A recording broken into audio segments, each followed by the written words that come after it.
શું તમને ખબર છે, ડેન્ગ્યુ તાવ એડિસ ઇજિપ્તી મચ્છરો દ્વારા ફેલાય છે. એડિસ ઇજિપ્તી મચ્છર દિવસે કરડે છે. આ મચ્છર ઘરમાં જમા થયેલ પાણીમાં ઉત્પન્ન થાય છે. આ મચ્છર ઉત્પન્ન ના થાય એના માટે શું કરવું જોઈએ? દર રવિવારે માત્ર 10 મિનિટ ફાળવીએ અને મચ્છરોને ઉત્પન્ન થતા અટકાવીએ. આપણા ઘરની અંદર તેમજ આસપાસના 10 મીટરના વિસ્તારમાં રહેલા ઉપયોગમાં લેવાતા પાણીના પાત્રોને હવાચુસ્ત ઢાંકણથી બંધ કરીએ. જેની જરૂર ના હોય એવા બિનઉપયોગી સંગ્રહ કરેલા પાણીનો નિકાલ કરીએ. એટલું જ નહીં, આ બાબતની માહિતી આપણે આપણા આસપાસના 10 લોકોને આપી આપણા શેરી અને મહોલ્લાને મચ્છરજન્ય રોગચાળાથી બચાવીએ. આપણા પરિવાર માટે 10 મિનિટ ફાળવીએ.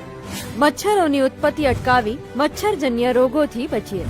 આરોગ્ય અને પરિવાર કલ્યાણ વિભાગ, ગુજરાત સરકાર દ્વારા જનહિતમાં જારી.